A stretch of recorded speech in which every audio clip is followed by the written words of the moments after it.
Magandang hapon mga kapatid. Tayo po ay darako na sa ating mensahe po sa hapong ito. Tayo po ay nagpapasalamat sa Diyos. Binigyan pa rin tayo ng pagkakataon na magkatipon po sa oras na ito upang tayo po ay sumamba at magpuri sa Diyos.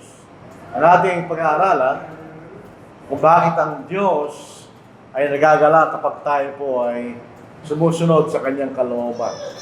Why God is pleased with obedience. Pag tayo po ay sumusunod sa kalooban ng Diyos, ang Diyos ay nagagalak.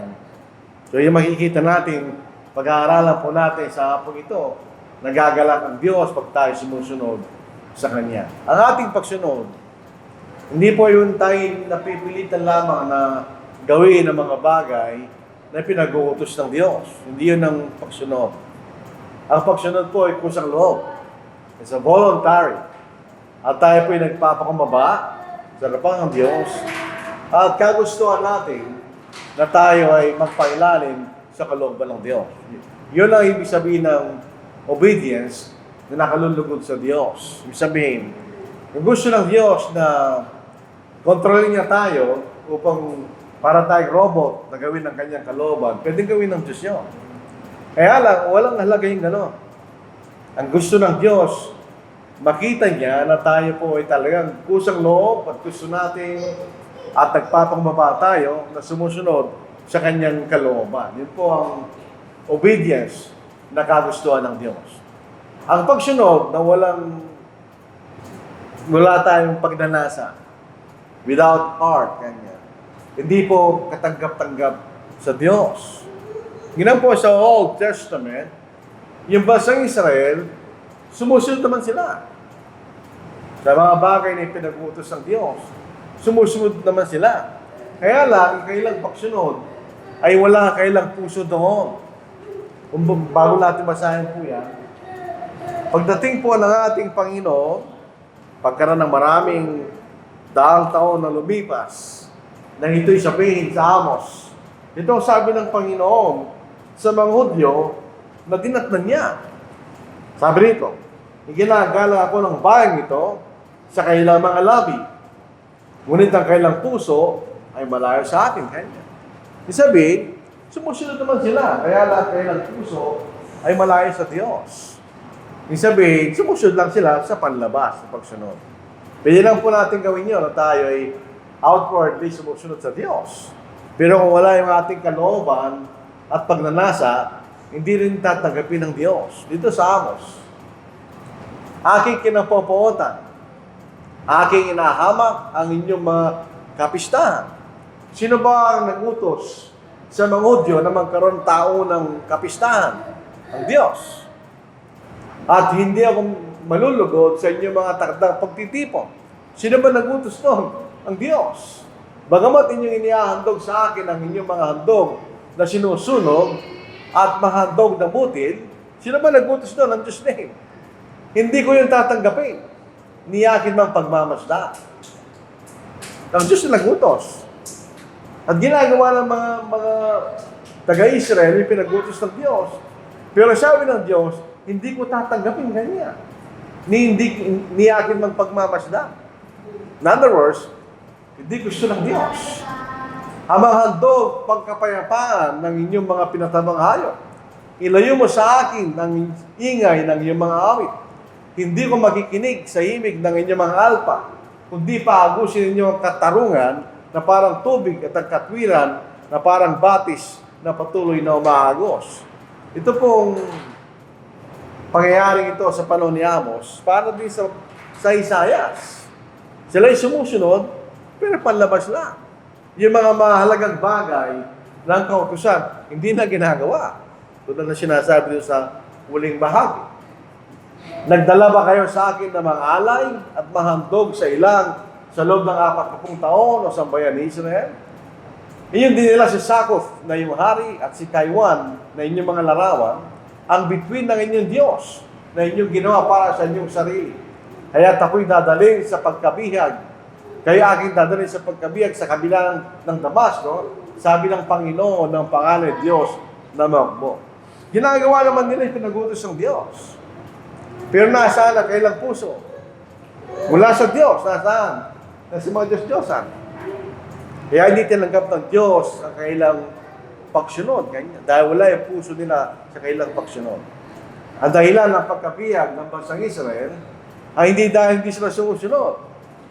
Kundi kailang puso ay wala sa Diyos, kundi sa mga Diyos-Diyosan. Di sa ating pag-aaral sa Isaias, ulit-ulit na sinasabi ng Diyos yun, na binibigyan niya ng challenge ang Israel na patunayan nila na kailang mga Diyos-Diyosan ay tunay na Diyos. Kanya. So kahit sumusunod tayo, kung wala ang puso natin sa ating pagsunod, hindi tatanggapin ng Diyos. Ang ating pagsunod, kailangan natin tanongin natin yung sarili. Ang ating pagsunod sa Diyos ay nagpapakilala ng ating pagmamahal sa Diyos. So ang ating pagmamahal sa Diyos ay kung tayo sumusunod sa Kanya-Kanya. Kung ako inyong minamahal, ay ito pa rin nyo ang aking mga utos. So ang likod ng ating pagsunod sa Diyos ay ang ating pagmamahal sa Diyos. Kasi ito po ay normal lang sa mga tao. Kahit po sa pagitan ng lalaki at babae na nagmamahalan, kalamitan niyang babae, sasabihin niya, patunayan mo na ako'y mahal mo kanya. So anong gagawin mo para mapatunayan mo na gawin mo gusto niya, di ba? Ganda naman ng Diyos. Para maipakita natin ang ating pagmamahal sa Diyos, ay ito din natin ang kanyang mga utos. So baligtad yan. Vice versa yan eh. Kaya tayo sumusunod sa utos ng Diyos dahil minamahal natin ang Diyos. Dahil minamahal natin ang Diyos, kaya sinusunod natin ang kanyang mga utos. Kanya. So dito natin makikita ang ating pagsunod ay dahil sa ating pagmamahal sa Diyos. Pag tayo sumusunod sa Diyos, pinapakita natin na nirespeto natin ang kanyang pagmamahal. Ang Diyos ang unang nagmahal sa atin, tandaan natin yun. Hindi tayo. Pinakita niya pagmamahal sa atin ng Diyos kahit ng panahon na tayo makamakasalanan pa at tayo kanyang mga kaaway. Sinugo niya kanyang bukto na anak. Ito po'y palagi nating binabasa dito sa Romans chapter 5. Pinakita niya ang pagmamahal niya sa atin nung tayo mga makasalanan pa kanya. Sa Romans chapter 5 verse 8. Subalit pinatutunayan ng Diyos ang kanyang pag-ibig o pagmamahal sa atin nung tayo mga makasalanan pa, si Kristo namatay para sa atin. So siya unang nagpakita ng kanyang pagmamahal. So para respetuhin natin yung kanyang pagmamahal niya, sumunod tayo sa kanyang kalooban. Yun sinasabi niya. So 1 John chapter 5 verse 3. Sapagkat ito pag-ibig sa Diyos. Kung ako pinakasama sa pagsali ng Tagalog, sino yung pag-ibig? Pagmamahal, yung makita natin. Sapagkat ito pag-ibig sa Diyos na ating tuparin ang kanyang mga utos at ang kanyang mga utos ay hindi pabigat o doon sa lubang Tagalog ay hindi mabibigat kanya. Yung po sikreto ng bagay na ating ginagawa na hindi ito mahirap gawin.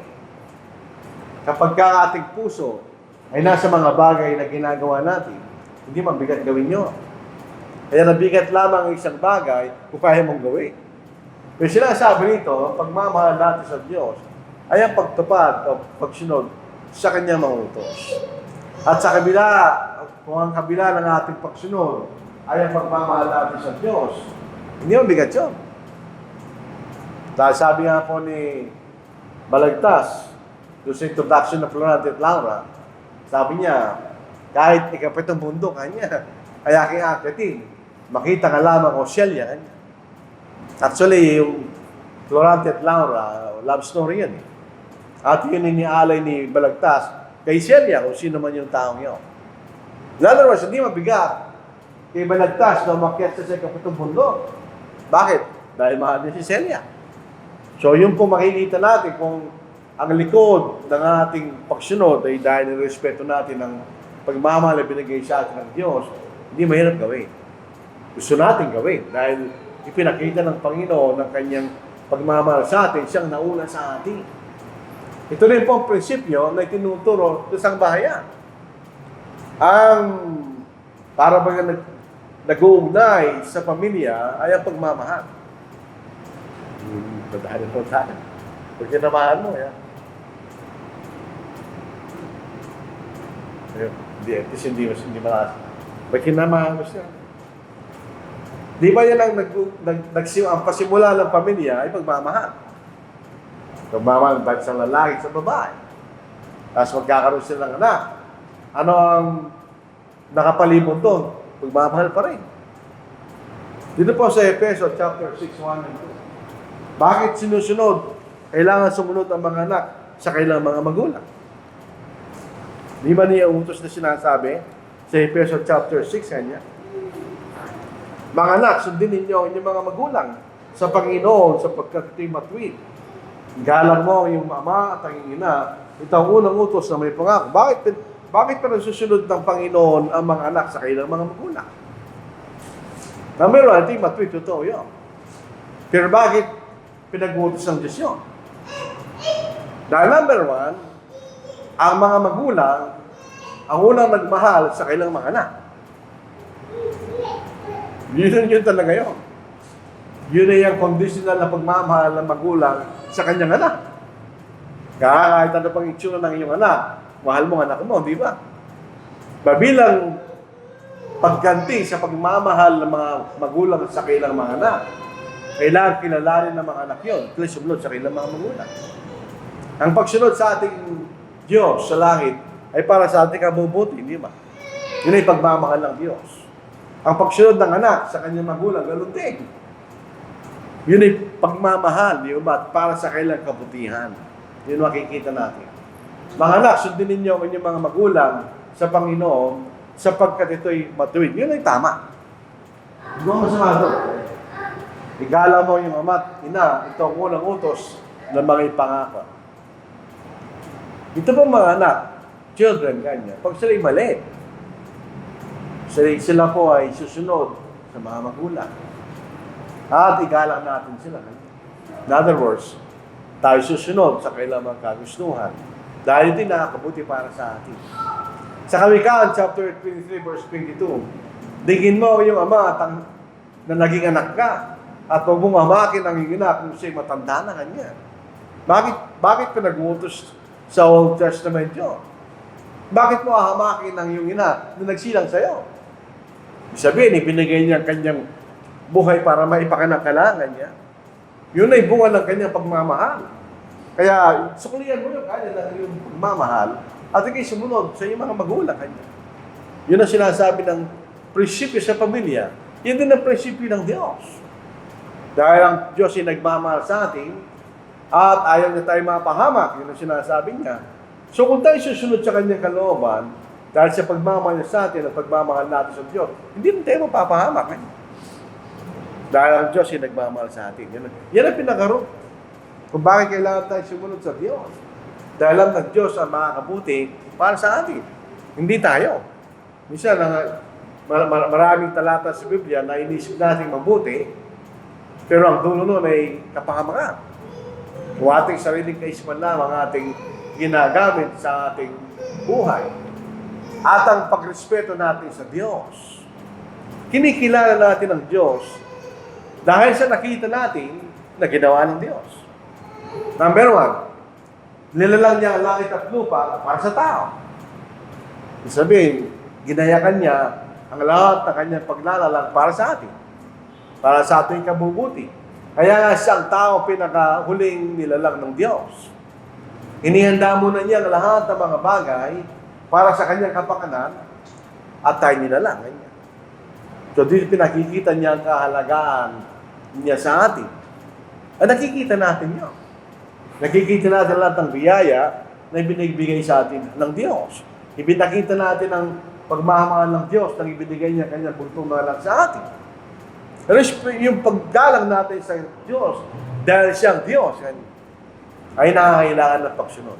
Dito po sa Psalm 95. Ito po isang magandang commentary sa bagay na ito. Ano po? Bakit kailangan natin sasambahin? Bakit kailangan natin purihin ang Diyos? Sinasabi ang dahilan sa Psalm 95. Uli kayo tayo mawit sa Panginoon. Tayo sumigaw na may kagalakan sa malaking bato ng ating kaligtasan. Siya ating tagapagligtas. Lumapit tayo sa kanyang harapan na may pagpapasalamat. Tayo sumigaw na may kagalakan sa kanya na mga awit ng pagpupuri. Sapagkat ang Panginoon ay dakilang Diyos. Kanya. So ating Diyos ay dakilang Diyos. At dakilang hari sa lahat ng mga Diyos. Wala nang higit pa sa Diyos. Nasa kanyang kamay ang mga kalaliman ng lupa, ang mga kataasan ng mga bundok ay kanya rin. Ang dagat ay kanya, sapagkat ito'y kanyang ginawa, at kanyang mga kamay ang lumikha ng ito yung lupa. O parito kayo, tayo sumambat yumukod. Tayo lumuhod sa harapan ng Panginoon na ating manglilika sa kalumalang sa atin. Sapagkat siya ating Diyos, at tayo bayan na kanyang pastulan, at mga tupa sa ng kanyang kamay, etc. Ay makita na. So, alam natin yun. Nakikita natin, nababasa natin sa Biblia, kaya ang ating respeto sa Diyos dahil siya Diyos. Wala naman tayo nakitang kasamaan na ginawa ang Diyos sa atin. Nangangailangan ng pagsunod. Dito sa Deuteronomy, chapter 11. Kaya inyong ilalaga ang mga salita kong ito sa inyong puso at sa inyong kaluluwa at inyong itatali na pinakatanda sa inyong kamay at maging pinakatali sa inyong noo. Hindi naman actually literal yun. Pag sinasabi lang ng Diyos, huwag niyong kalimutan Kanya. Ituturo ninyo ang mga yon sa inyong mga anak na inyong sasabihin sa kanila kapag ikaw ay nakaupo sa iyong bahay, kapag ikaw ay lumalakad sa daan, kapag ikaw ay naihiga, at kapag ikaw ay bumabangon, at isusulot mong mga yon sa mga hamba ng pinto ng iyong bahay at sa iyong mga pinto ang daan. Ibig sabihin, no? Itong mga salita ito ay mahalaga Kanya. Huwag niyo kakalimutan ang mga utos ko kahit kayo saan kayo naroon, ganyan. Kahit ano pa inyong ginagawa, huwag niyong kalimutan na ang mga utos, sabi ng Diyos. Upang dumami ang inyong mga araw at ang mga araw ng inyong mga anak, sa lupain na ipinangako ng Panginoon sa inyong mga ninuno na ibibigay sa kanila, gaya ng mga araw ng langit sa ibabaw ng lupa. Sapagkat kung ang inyong masikap na susundin ang lahat ng utos na ito na aking pinag-uutos sa inyo upang gawin na ibigin ng Panginoon Diyos na lumakad sa lahat ng kanyang daan at manatili sa Kanya, ay palalayasin ng Panginoon ang lahat ng mga bansang ito sa harapan ninyo at ang inyong aagawan ng mga bansa higit na malalaki at makapangyarihan kaysa sa inyo Kanya. So, ang bansang Israel, hindi siya pinakamakapangyarihang bansa ayon sa physical na lakas. Hindi ang Diyos yung nasa kanilang likod Kanya. So, ito ang ginawa ng Diyos sa kanila. At ito ang gagawin pa rin ng Diyos sa kanila Kanya. Ano ang hinihingi ng Diyos? Sila sumunod. Ito ang aking ginagawa para sa inyo Kanya. At ito pa rin aking gagawin sa inyo. Anong gagawin nyo? Sumunod kayo Kanya. Huwag niyo kalimutan ang aking mga utos. The moment na ginawa ng bansang Israel na hindi sila sumunod sa Diyos, pinabayaan sila ng Diyos. So ang ating respeto sa Diyos, magpapakita ng pagsunod sa Kanya. Kung sinasabi natin na ang Panginoon Jesus ay ang Panginoon, kinikilala natin siya bilang Panginoon. Ang ibig sabihin ng Panginoon sa English, Master. Siya yung boss mo Kanya. So, ang gagawin mo? Nung dumating ang Panginoon sa lupa, tinatawag siyang Panginoon. Anong ginawa ng Israel? Bakit tinatawag niyo akong Panginoon, Panginoon, ngunit hindi niyo ginagawa ang sinasabi ko Kanya? Bakit pa niyo tinatawag na Diyos? Sabi ng Diyos. Kung hindi niyo ginagawa ang sinasabi ko Kanya. Kung kinikilala natin ang Diyos bilang tunay na Diyos, kailangan tayong sumunod. Otherwise, anong kwenta na tinatawag natin sa Diyos kung di naman tayo sumusunod sa Kanyang mga kalooban, di ba? At ang pagsunod natin sa Diyos, hindi lamang para sa ating kapakanan, pati rin sa sanglibutan. Kung nakikita ng sanglibutan na tayo sumusunod sa Diyos, dahil mahal natin ang Diyos, Kanya, anong epekto nun sa sanglibutan? Ano ang magiging epekto sa kanila? Basahin po natin sa 1 Peter 11 and 12, chapter 2. Mga minamahal, ipinakikiusap ko sa inyo bilang mga dayuhan at ipinatatapon. Hindi tayo tagalupa. Dayuhan lang tayo. na kayo umiwas sa mga pagnanasa ng laman na nakikipaglaban sa kaluluwa. Maging marangal ang inyong pag-uugali sa gitna ng mga intil, upang kung magsalita sila laban sa inyo na para kayo gumagawa ng kasamaan, ay makita nila ang inyong mabubuting gawa at ulatin nilang Diyos sa araw ng pagdalaw kanya. Kung nakikita nila na tayo sumusunod sa ating Panginoon, at kung tayo sumusunod sa ating Panginoon, hindi tayo gumagawa ng masama kanya, at nakikita nila ang ating mabubuting gawa, anong mangyayari? Lulatiin nila ang Diyos sa araw ng pagdalaw kanya. Sa pagdating ng ating Panginoon, sa araw ng pangangaral ng Ebanghelyo, susunod sila. Pero ang ating pagsunod ay dulot ng ating pagmamahal sa Diyos. Sabihin, nung sinabi ng Panginoon, kayong ilaw ng sanglibutan at asin ng lupa, hindi yung panlabas. Yun ay totoo, ganyan. Kayo maging ganito para makita ng sanglibutan ang liwanag ng katotohanan, ganyan. Para makita ng sanglibutan ng lasa. Mayroong asin, may lasa, ganyan.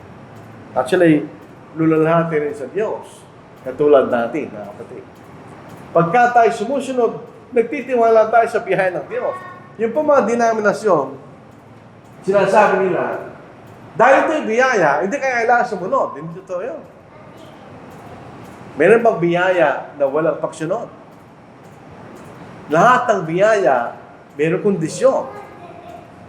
Bawa, sasabihin ng, ikaw'y mahirap na tao at kabiling ka sa 4Ps, kanya. Hindi ko alam kung may 4 na pina yun. Bibigyan ka ng gobyerno ng tulong. Biyaya yun. Hindi mo pinagtrabahuhan yun. Pero may kondisyon. Ano yun? Mag-fill up ka ng papeles para patunayan mo na kayo mahirap. Kung di mo gagawin yun, walang biyaya. Kung sasabihin ng kaibigan mo, meron akong pasalubong sa'yo, biyaya yun. Nung gagawin mo, kailangan mong tanggapin, di ba? Punta ka sa bahay, ganyan. Bibigay ka pasalubong mo, paano kung di ka pumunta? Hindi mo, tatanggapin biyaya. So dito to yung sinasabi ng denominasyon na biyaya ay walang kaakibat na pagsunod. Hindi totoo yun. Pag tayo sumusunod sa Diyos, ipinakikita natin na naniniwala tayo na yung ginawa ng Diyos ay magliligtas sa atin. Diba? Kasi yung pagdating ng Panginoon, yun ay biyaya ng Diyos.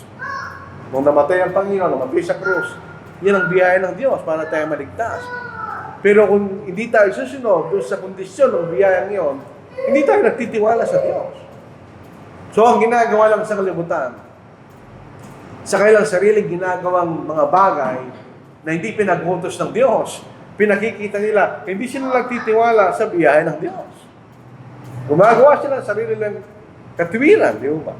Tapos, pag tayo po'y sumusunod, naniniwala tayo, pinakikita natin, ang biyaya ay totoo kanya. Dito po sa Ephesians chapter 6 verse 24. Ang biyaya na ay sa kanilang lahat na mayroong pag-ibig na di kumukupa sa ating Panginoong Jesucristo. Ano yung pag-ibig? Babalik pa rin tayo doon. Ang walang kupas, di kumukupas, kanya. Na pagmamahal ay pagsunod natin sa kanyang kalooban. At pag tumusunod tayo sa kanyang kalooban, naniniwala tayo sa biyaya ng Diyos. Dito po sa Efeso, balik tayo sa ginagamit ng iba, pero sa maling paraan. Sa Efeso chapter 2 verse 8, sinasabi, sa biyaya kayo naligtas sa pamagitan ng pananampalataya kanya. Merong kondisyon ng biyaya na tayo merong pananampalataya. At yung pananampalataya sinasabi ni Pablo ay di pananampalataya sa kaisipan, kundi may kaakibat na pagsunod. Basahin natin. Ito mismo sa talatang ginagamit nila sa maling paraan. Sapagkat sa biyaya kayo naligtas sa pamagitan ng pananampalataya. At ito hindi sa pamagitan ng iyong sarili. Hindi sa sarili mong ginagawa kanya. Ito'y kaloob ng Diyos. Hindi sa pamagitan naman gawa kung upang sino man ay magmamalaki. Yung gawang sinasabi rito ay katulad sa kausan ni Moises. Sapagkat tayo kanyang pinakamahusay na gawa na nilalang ng kay Kristo Jesus para sa mabuting gawa na inihanda ng Diyos ng una upang sinating lakaran. So, ano yung condition doon? Kailangan tayo lumakad sa mabuting gawa. Yun ay pagsunod sa kanyang kalooban. So kung tayo po'y sumusunod sa kalooban ng Diyos, nagtitiwala tayo sa biyaya niya. Na kung tayo susunod sa mga bagay na ipinag-utos ng Diyos sa atin, patatawarin tayo ng Diyos sa ating mga kasalanan. Yun ang biyaya ng Diyos. Yun ang pinag-aaralan natin sa umaga, sa Romans. Sa ilalim ng kausan ni Moses, walang biyaya. Kung nagkasala ka, doon ka na lang. Walang provision ng kapatawaran. Nung dumating ang Panginoon, dumating ang biyaya. Kaya yung mga bagay na sinasabi ng kautusan, na ikay magiging matwid kung ikay susunod na walang pasubaling pagkakasala, ito'y tinapad ng ating Panginoon. Na kahit sa gitna ng ating kasalanan, naging matwid pa rin tayo kanya. Dahil pinatawad tayo sa ating mga kasalanan. So sa pagsumusunod tayo, pinakikita natin, nagtitiwala tayo sa biyaya ng Diyos. Ang biyaya ng Diyos ay nagtuturo sa atin na tayo maging masunurin sa ating pamumuhay. Kasama sa biyaya ng Diyos yun. Basahin natin. Sapagkat nagpakita ang biyaya ng Diyos. Namatay ang ating Panginoon. Na nagdadala ng kaligtasan sa lahat ng tao. Yung bagay na hindi nangyari sa Old Testament. Hindi nangyari sa pamagitan ng biyaya ng Diyos sa Bagong Tipan. Na nagtuturo sa atin na matapos si takwil ng kasamaan, nung tayo nagsisi, nung bakit tayo mabautismuhan, at mga makamundong pagnanasa, ay dapat tayong mamuhay ng may katinoan, matuwid at banal sa kasalukuyang panahon. Habang hinihintay natin ang mapalad na pag-asa at ang pagpapakita ng kalalatihan ng ating dakilang Diyos at tagapagligtas na si Yesu Cristo, huminto tayo doon. Ang sabi ng iba, si Kristo ay di Diyos. Pero hindi tayo maniwalag na si Kristo ay Diyos. Ang tinutukoy po rito ay ang ating Panginoon. Di ba? Hindi tinutukoy dito ang Ama, ang ating Panginoon. Ang ating Panginoon ba, anong tawag sa Kanya? Dakilang Diyos Kanya. Ano pa? Tagapagligtas. Ito po dakilang Diyos at tagapagligtas. Kung atin po tatalakayin sa larangan ng grammar, yung dakilang Diyos at tagapagligtas, sila yung mga pangalan na naglalarawan. Sino nilalarawan nila? Ang ating Panginoon. Ano ba ang ating Panginoon? Sa ating dakilang Diyos at tagapagligtas. So ito'y talata nagpapatunay si Kristo na ating Panginoon ay Diyos at tagapagligtas. Siya nagbigay ng kanyang sarili alang-alang sa atin upang tayo mapatubos niya sa lahat ng mga kasamaan at pakalinisin para sa kanyang sarili ang sangbayan ng pag-aari niya na masigasig sa mabuting gawa kanya. Ano yung tinuturo sa atin ng biyaya na yun? Na dapat tayo mamuhay na may katinoan, ginagamit natin ng ating kaisipan, matuwid, sumusunod tayo sa kalooban ng Diyos, at banal, iwalay tayo sa kasalanan, sa kasalukuyang panahon. Yan ang biyaya ng Diyos. Tinuturo sa atin yun. So kung tayo po ay nagtitiwala sa biyaya ng Diyos, tayo rin po ay mamumuhay ayon sa kalooban ng Diyos. Kanya, yun ba? Kung tayo nagtitiwala sa nagliligtas na biyaya ng Diyos. Dito po sa Romans chapter 5, verse 1 and 2. Kaya tiyamang tayo naring ganap sa pamagitan ng pananampalataya. Ito po alam na natin ang kahulugan. Hindi tayo naring ganap sa sakdal na pagsunod dahil nagkasala tayo. Tayo naring ganap sa pamagitan ng pananampalataya sa kahulugan na pinatawad tayo ng Diyos sa ating mga kasalanan. Mayroon tayong kapayapaan sa Diyos.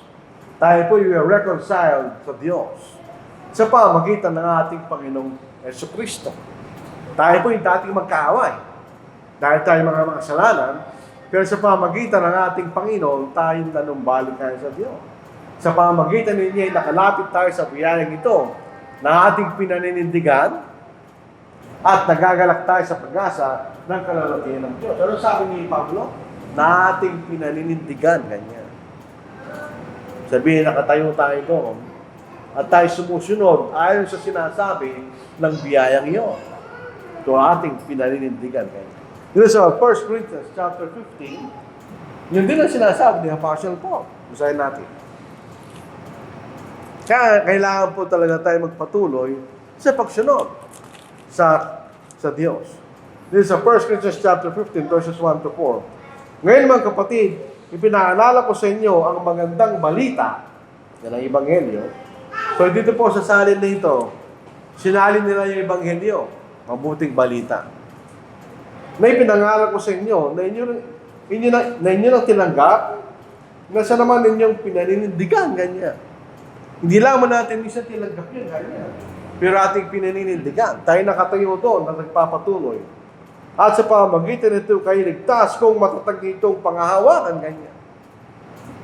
Malibang kayo sumampalataya ng walang kabuluhan. Ito yung sinasabi ni Pablo, ating pinaninindigan at tayo nananatili doon, ganyan. Sabihin, tayo magpatuloy sa pagsunod sa kalooban ng Diyos. Dahil nagtitiwala tayo na ililigtas tayo ng Diyos. Ayan ang biyaya ng Diyos. Yung binasa natin kanina. Sapagkat sa biyaya kayo ililigtas sa pamamagitan ng pananampalataya. Again, yung pananampalataya noon ay doon sa kahulugan na tayo pinatawad ng Diyos. At ito hindi sa pamamagitan ng sarili, ito'y kaloob ng Diyos. Hindi sa pamamagitan ng magawa, ito'y tumutukoy sa kautusan ni Moises. Sa kautusan ni Moises, kaya kayo magiging makwit dahil kayo nakasunod 100%. Walang biyaya doon. Karapat dapat kang iligtas dahil di ka nagkasa. Hindi gano'n, sabi ni Pablo, upang kasi naman ay wag-mong malaki. Kung ang isang tao ay hindi siya nagkasala kailanman, meron siyang dahilan na magmalaki. Hindi naman ang makasalanan, ganyan. Eh, hindi tayo gano'n dahil tayo nagkasala. At dahil tayo pinataas sa pawitang biyaya, ala tayong karapatang magmalay, ganyan. Sapagkat tayo kanyang pinakamahusay na gawa na nilalang kay Kristo Jesus. Ito ay magandang pangungusap. Nung nalangin ng Diyos ang tao, tayo rin ang kanyang pinakamahusay na gawa. Tayo nilalang ayon sa kanyang larawan at wangis. Pero sinira ng kasalanan. So yung sinira ng kasalanan ay muling nilalang sa pamagitan ng ating Panginoon para sa mabubuting gawa. Ito yung layo ng Diyos, yung lalangin niya yung tao. Nilalang tayo sa larawan at wangis ng Diyos para tayo sumunod sa Diyos. Sinira ng kasalanan. Na inihanda ng Diyos na una upang siya nating nakara. So kung tayo lumarangat sa buting gawa, ito po pinag-aralan po natin na maraming pagkakataon. Pag sinasabi natin lumalakad tayo sa mabuting gawa, yung hindi mabuting gawa na ating iniisip, ito yung kalooban ng Diyos. Yan ang mabuting gawa sa kanyang paningin. Hindi mabuting gawa ang iniisip natin. Baka hindi man mabuti ang iniisip natin. Pagka tayo sumusunod, definitely, pinakikita natin, meron tayong pananampalataya sa Diyos. Kapag sinabi ng tao sa atin, halimbawa kayo magsasaka, noong unang panahon, si President Marcos, meron siya masagana 99. Ganyan. Ang ginawa ni Presidente Marcos, pinilitan niya yung mga variety ng palay na tinatanim. Once upon a time, mga palay malalaki.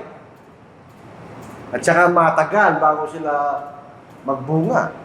Maabot ng taon o ilang buwan. Mabagal yung ani.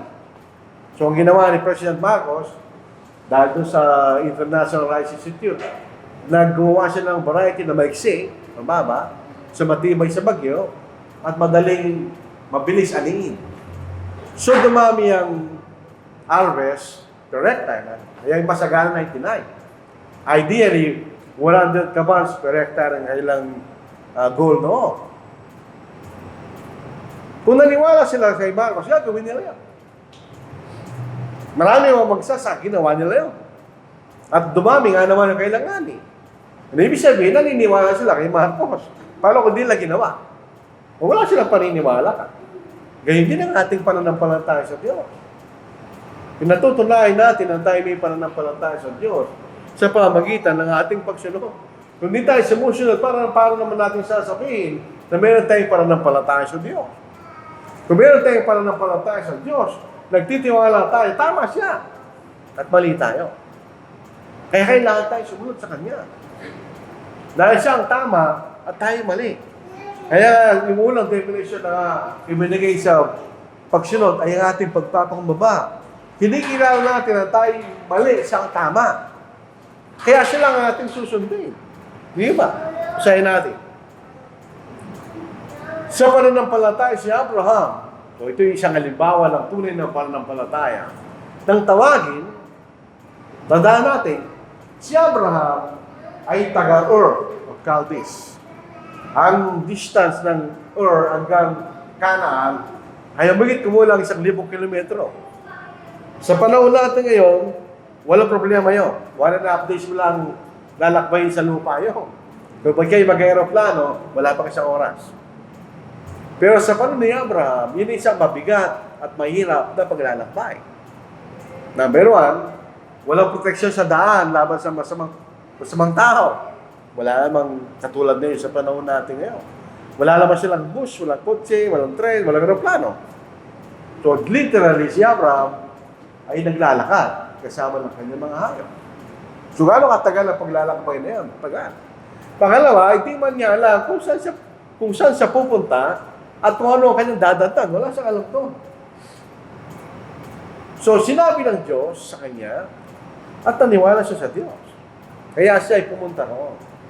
Sa pananampalataya si Abraham nang tawagin, ay sumunod upang pumunta sa isang lugar na kanyang tatanggapin bilang pamana. Hindi na niya tinanggap personally.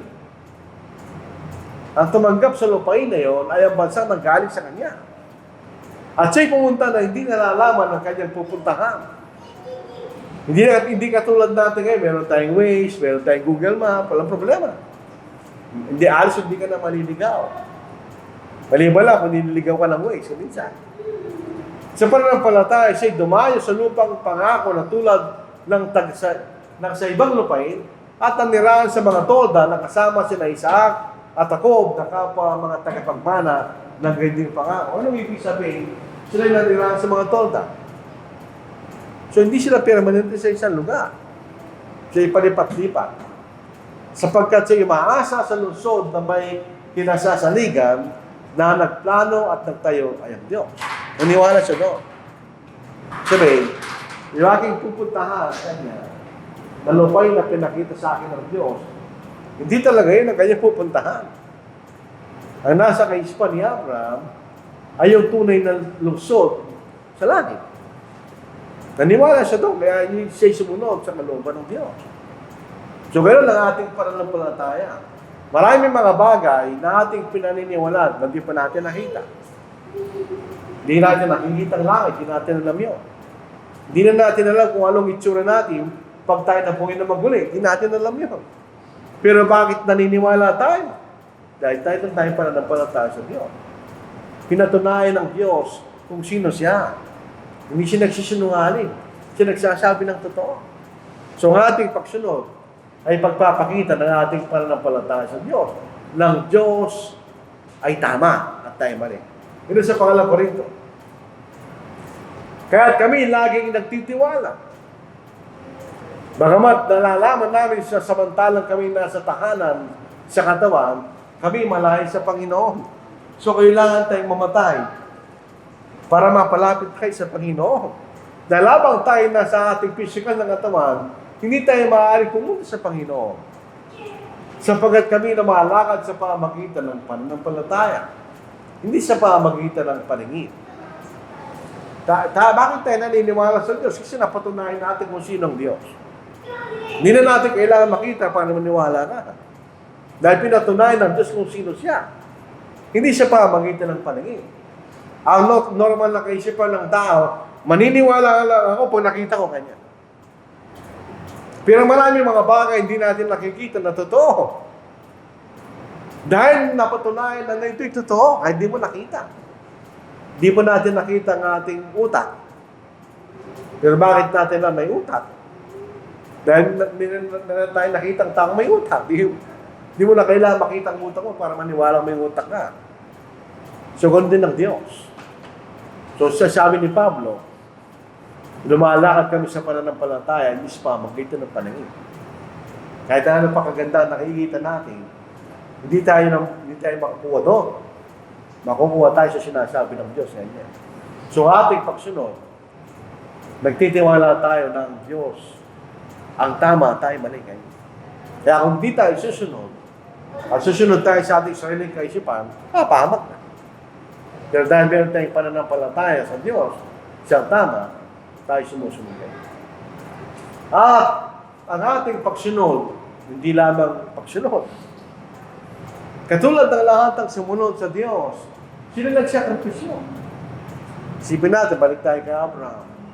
Sino nagsakripisyo, iwari yung tahanan na kung saan siya lumaki, sa buong buhay niya, at naglakbay siya na malayong paglalakbay, na siyang lupain din niya alam. At nakadanas siya ng iba-ibang klaseng pagsubok sa paglalakbay na yun. So he made sacrifices. Pero ito ay nakakalugod sa Diyos. Basahin po natin. Sa pamagitan ng pananampalataya, nagsubukin si Abraham.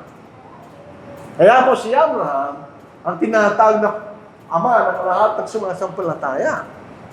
Sa pamagitan ng pananampalataya, nagsubukin si Abraham, ay kanyang inihandog si Isaac. Ito po ay matatagpuan sa Genesis chapter 22.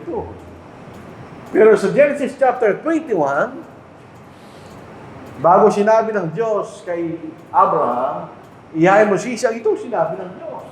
Kay Isaac, tatawagin ng ibinigan niya. Paano naman mangyayari yun kung papatay niya si Isaac? Pero ito'y utos ng Diyos. Siya na tumanggap ng mga pangako, ay handang magkagdog ng kanyang bugtong na anak kanya. Na tungkol sa kanya sinabi, kay Isaac ay tatawagin ng iyong binhi. Anong nasa kaisipan ni Abraham? Hindi ito galing sa Diyos.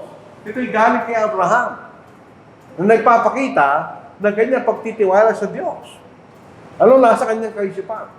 Itinuring niya, sinong niya, si Abraham, na maging mula sa mga patay ay maaaring buhay ng Diyos ang isang tao at sa matalinhagang pananalita siya'y muli niyang tinanggap. Kasi kahit mamatay pa si Isaac, kayang buhay ng Diyos siya ganyan. At tutuparin pa rin niya ang kanyang pangako. So, willing magsakripisyo si Abraham. Mayayain niya ang kanyang bugtong ng anak. Nung makita yun ng Diyos, huwag mong patayin ang iyong anak kanya. Sapagkat napatunayan ko ang iyong pananampalataya kanya. Yun ang makikita natin. So, hindi tayo dapat nalulukot if you make sacrifices sapagkat ito'y nagpapakita ng ating pananampalataya sa Diyos. Tayo po ay nagpapailalim sa Ama bilang kanyang mga lingkod. Tayo po ay mga lingkod ng Diyos.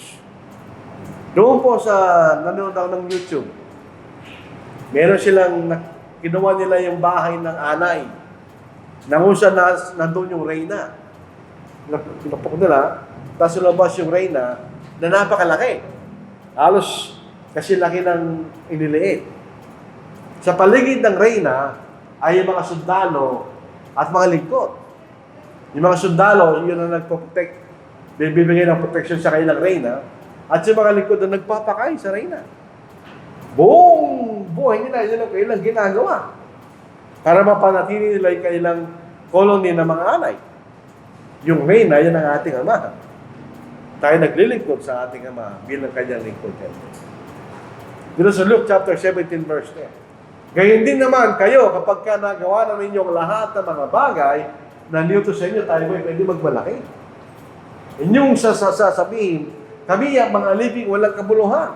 Ginawa lamang namin ang aming katungkulan. Sapagkat ang Ama ang ating pinaglilingkuran. Ginagawa lang natin ang dapat nating gawin.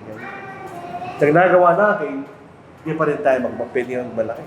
Dahil tayo lingkod, nagkumagawa ng ating paglilingkod sama na nagliligtas sa ating mga kapatid. So, panghuli, ang Panginoon, nililigtas niya yung sumusunod katulad niya. Ang ating Panginoon, sumunod sa Ama hanggang sa kamatayan sa krus. Sinasabi sa Philippians chapter 2, di ba? Ngayon din ang pagsunod natin sa Panginoon. Katulad ng pagsunod niya sa kanyang Ama. Imagine po natin ang dinakbay ng Panginoon lang siya sumunod sa Ama. Iniwan niya ang kalalatin sa langit. Nagpakumaba siya at nakitulad sa atin. Katulad natin sa lahat ng mga bagay. At siya'y sumunod sa kalooban ng kanyang Ama hanggang sa kamatayan sa krus kanya. So, hindi na ating pagsunod na dapat nating gawin. Bagawa siya isang anak, siya'y natuto ng pagsunod sa pagkatsunod ng bagamat siya anak. Kung ikay anak ng Diyos, Siyempre, kayo na Diyos, sa katulad ng Ama. Hindi mo kailangan gawin yung ganyan. Wala sa obligasyon na gawin niya yun. Pero hindi niya ginawang dahilan Diyos. Ganyan. Bagamat siya isang anak, siya natuto ng pagsunod sa pamagitan ng mga bagay na kanyang tiniis. So dito natin makikita, ang pagsunod sa Diyos ay may pagtitiis. At nang maging sakdal, siya naging pinagmulan na walang kaligtasan ng lahat ng mga sumusunod sa Kanya. So, ikukumpara po natin ang ating pagsamba. Sa pagsamba ng mga nasa kapaligiran natin, malayo tayo. Talagang nangangailangan ng pagtitiis sa ating pagsamba. Sa pagsamba ng iba, ginagawa lang masaya, enjoyable, hindi ka nagtitiis. Sa kasalukuyan, nilalabanan natin ang antok sa pagkikinig. Yun ay pagtitiis. Pero ganoon din ang ating Panginoon. Siya'y nagtiis at siya'y sumunod sa Ama. So tayo po mga kapatid, kailangan tayo sumunod. Unang-una, ang ating kagustuhan tayo maliligtas. At ang susi sa ating kaligtasan ay ang patuloy na pagtitiwala, pananampalataya at pagsunod sa Diyos. Hindi ang tao ang ating huwaran, ang ating Panginoon ang ating huwaran. Kung ano ang kanyang pagsunod, pagsikapan natin sumunod sa ganitong paraan. At tayo makakamta natin ang gantimpala ng kaligtasan at nakakarating tayo sa langit. Sa makasama natin ang Diyos sa walang hanggan. So ito po ating mensahe po sa hapon ito.